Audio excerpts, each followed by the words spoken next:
عزوز سلامتنا تقبلوا نايز يوتيوب channel تعزبتي كم يتصنحون نز وان زدلنا يوم زيناتات حيزلكم قريبا لخو نمكتالكم بخبر عدم كبرا سمعتي بركت وانا حبريتاتات نابيتو مستصعنو اقدمو ملأفتي دما نوتيفيكيشن نخبت حكم زيناتات بوان نختكتاتولون نز يوتيوب channel سبسكرايب بمقبار نايدول ملكت متواق اي ترسعوم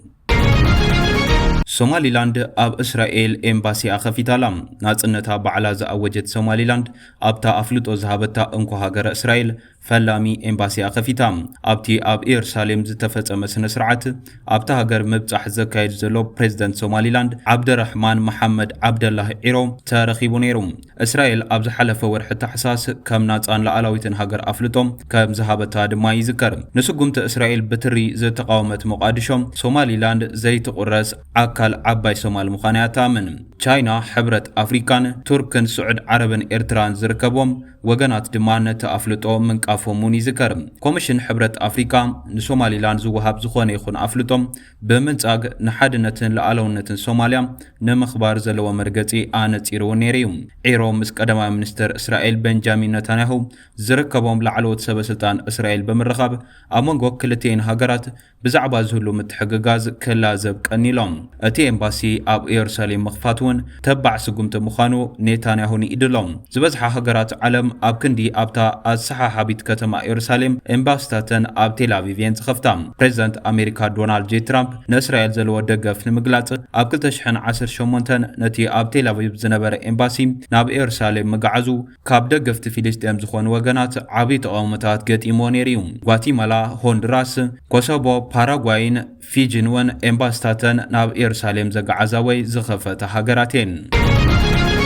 ናብቲ ኻሊ ዜና ምስ ንሰግር ኢራን ከቢድ ዓጸፋዊ ግብረ መልሲ ክህብየ ክትብል ጠንቂቓላ ኣሜሪካ ድማ ናብ ኢራን ዝለኣኽ ገንዘብ የለን ክትብል መግለጺ ሂባላ ነቲ ኢራን ኣሜሪካን ዝኣተወ ውዕለ ስዒቡ ዋጋ ነዳዲ ዓለም ቀኒሱ ይርከባሎ ድሕሪ ኣብ መንጎ ኣሜሪካን ኢራንን ዝተገብረ ሓድሽ ስምምዕ ወሽመጥ ሆርሙዝ ዳግማይ ንትራፊክ ክኽፈት እዩ ዝብል ልዑል ተስፋ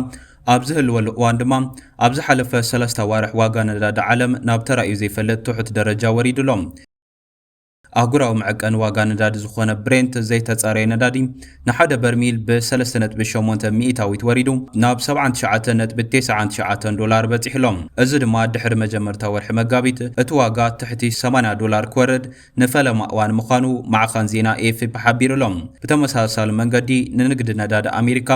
ቀንዲ መዐቀን ዝኾነ ዌስት ቴክሳስ ኢንተርሚዲየት ብ3.9 ሚእታዊት ወሪዱ ንሓደ በርሚል $77.61 ዶላር በፂሑ ይርከባሎም እዚ ከምዚ ኢሉ እንዳሃለወ ግን እቲ ውዕሊ ብዝምልከት ካብ ኣሜሪካን ኢራንን ዝወሃቡ ዘለዉ ርእይቶታት ኣዘራረብቲ ኮይኖም ቀፂሎም ኣለው ፕሬዝዳንት ኣሜሪካ ዶናልድ ጄ ትራምፕ ኣብ ዋዕላ ሃገራት G7 ንምስታፍ ኣብ ፈረንሳ ኣብ ዝተረኸብሉ እዋን ምስ ኢራን ዘካየድዎ ካልኣይ ዙር ድርድር እዋን ሓልዩ ክካየድ ኢሎም ከም ዝኣምኑ ተዛሪቦም ኣለው ኢራን ብህፁፅ ውዕሊ ንኽግበር እያ ትደሊ ናብ ዕለታዊ መነባብሮኦም ክምለሱ እዮም ዝደሊ ክብልውን ወሲኾም ኣለው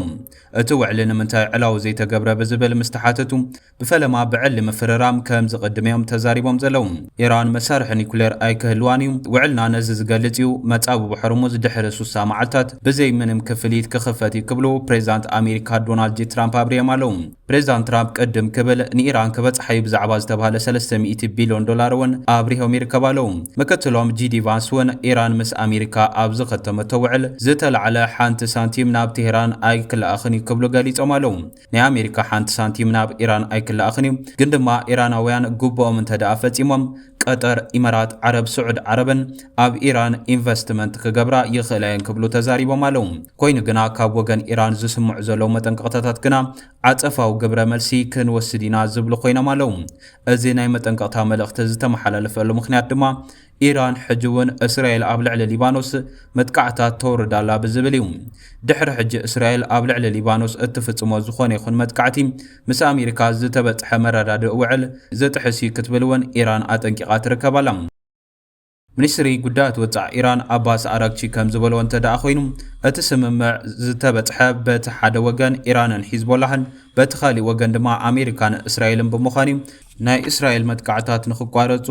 ነተሓሳስብ ኢሎም ኣለዉ። ዓራቅቺ ከም ዝበልዎ ኣብ ሊባኖስ ዘሎ ኩናት ደው ምባል ምስ ሓፈሻዊ ምቁራጽ ተኽሲ ተፈልዩ ዝረአ ኣይኮነን። በዚ ምኽንያት ድማ ድሕሪ ሕጂ ወራር እስራኤል ኣብ ሊባኖስ ዝቕጽል እንተደኣ ኮይኑ ምስ ኣሜሪካ ዝተበጽሐ ውዕል ከም ዝተጣሕሰ ክቝጸር ክብልውን ኣጠንቂቖም ኣለዉ። ናብ ተኻሊእ ዜና ምስ ንሰገር ጁን 15 2026 ኣብ ጀነባ ኣብ ዝተኻየደ ዘተ ብዛዕባ ኩነታት ሰብኣዊ መሰላት ኤርትራ ኣምባሳደር ኤርትራ ሶፊያ ተስፋ ማርያም ንጸብጻብ ፍሉይ ራፖርተር ሕቡራት ሃገራት መሰረት ዘይብሎን ዘይሓቅን ብምባል ነጺጋቶም። እታ ኣምባሳደር ኣብቲ ዋዕላ ኣብ ዘስማዓቶ መደረ ኣገባብ እቲ ደብዳበ ኣዝዩ ጸገም ዘለዎ ምዃኑ ገሊጻ። እቲ ፍሉይ ጸብጻቢ ብኣንጸሩ ኣብ ዘይተረጋገጸን ስሙ ዘይተገልጸን ግዳማዊ ምንጭታት ካብ መጠን ላዕሊ ከም ዘተኮረ ዝገለጸት ኣምባሳደር ሶፊያ ነቲ ኤርትራ ኣብ ጥዕና ትምህርቲ ውሕስነት መግበን ትሕተ ቅርጽን ዘርአየቶ ምዕባለ ዘርኢ ካልኦት ትካላት ሕቡራት ሃገራት ሓቀኛ ዳታ ሸለል ብምባል እውን ወቒሳላ። ኣምባሳደር ሶፊያ ኣብ ጸብጻባ ብዛዕባ ሃገራዊ ኣገልግሎት ኤርትራ ንዝቐረበ ነቐፌታ እውን ምላሽ ይባላ። እዚ ብመሰረት ኣዋጅ ቁጽሪ 82/1995 ዝተመስረተ ኣገልግሎት ላዕለውነት ሃገር፣ ግዛታዊ ሓድነት፣ ሃገራዊ ድሕነት፣ ሃገር ንምሕላው ዝውዕል ትካል ምዃኑ ኣብሪሃላ። ብተወሳኺ ኣብቲ ክልል ብዝተፈጥረ ዘይተፈትሐ ወጥረን ተኸታተልቲ ግዳማዊ ስጋታት ጸጥታን እቲ ኣገልግሎት ካብቲ ዝተቐመጠሉ 18 ኣዋርሕ ንላዕሊ ክናዋሕ ከም ዝኽእል እውን ገሊጻላ። ኣብዚ ብዙሓት ሃገራት ኤውሮጳ ንወተሃደራዊ ኣገልግሎት ናብ ንቡር ክመልስኦን ንኸስፍሖኦን ይዛተያሉ ኣብ ዘለዋ እዋን ምስ ሉኣላውነት ኤርትራ ኣብ ናይ ገዛእ ርእሳ ጸጥታዊ ኩነታት ተመርኪስካ መንቃፍ ግን ግቡእ ኣይኮነን ክትብል ገሊጻላ። ብዘይካዚ እቲ ፍሉይ ጸብጻቢ እቲ እንኮ ተቖጻጻሪ ትካል ዝብል ንሃገራዊ ስርዓት ምግምጋም ሰብኣዊ መሰላት ኣብ ግምት ዘእተወ ምዃኑን ካብኡ ዝተፈለየ መርገጽ ዘለዎን ላዕላውነት ሃገራት ኣፍሪቃ ንምንቃፍ ካብ ሓላፍነት ወፃኢ ምዃኑን ገሊጻላ። ሕብረት ኤውሮጳ ሓዊሱ ካልኦት ኣካላት ዘርአይዎ ተመሳሳልነት መርገጽታት ድምፅን ኣቓልቦ ከይሃብና ሃገራት ኣፍሪቃ ዝተፈለየ መርገጺ ከም ጸገም ምንጽብራቕ ግቡእ ኣይኮነን ክትብል እውን ኣፍሊጣላ። ኤርትራ ኣብ ዝሓለፈ 10 ዓመታት ኩናት ገዳን ግዳማዊ ጸቕጥታትን እናሃለዋ ላዕለውነትን ማሕበራውን ምርግጋዕ ዓቂባ መሰረት ኣገልግሎት መሃብ ቀጺላ ምህላዋ ዝጠቐሰት ኣምባሳደር ሶፊያ ነቲ ዝተዛብዐ ጸብጻብን ለበዋታትን ባይቶ ሰብኣዊ መሰላት ብምንጻግ ስልጣን ፍሉይ ጸብጻቢ ክውዳእ እውን ጸዊዓ ትርከባላ።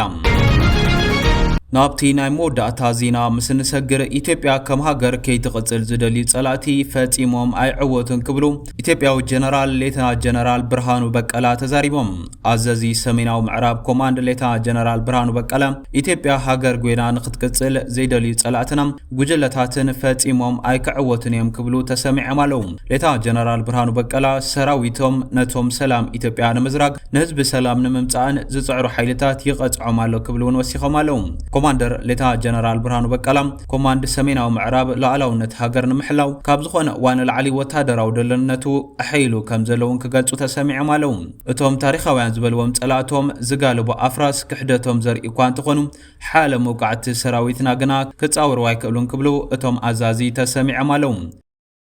ኣዛዚ ሰሜናዊ ምዕራብ ኮማንድ ሌተናንት ጀነራል ብርሃኑ በቀላ ናይ ኢትዮጵያ ናይ ምዕባይን ብልጽግና ድሌት ብዝኾነ ሓይሊ ደዋ ይብለን ክብሉ እውን ወሲኾም ኣለዉ። እቶም ዋና ኣዛዚ ሕገ መንግስታዊ ተልእኾና ብዘተኣማምን ብብቕዓት ንምፍጻም ዘለና ድልውነት ካብ ዝኾነ እዋን ዝዓበየ ብዝብል ብምግላጽ ሃገራዊ ረብሓታት ኢትዮጵያ ሎምን ጽባሕን ብመስዋእቲ ውሕስ ክኸውን ክብሉ ኣስሚሮም ኣለዉ። ንሶም ነዚ ኣብ ጀነራል ብርሃኑ በቀላ ነዚ ኣብ ዝበሉሉ እዋን ሰራዊት ኢትዮጵያ ድማ የቀይ ባህር ትውልድ ወለዶ ቀይሕ ባሕሪ ብዝብል ምርኢት ከካይደ ተራኢሎም። ክቡራት ሰማዕቲ ነዚ እዋን ዝደለናዮም ሓበሬታታት የመስሉ ነይሮም። ብኻሊእ ዜና እስካዕ ንራኸብ። ሰላም።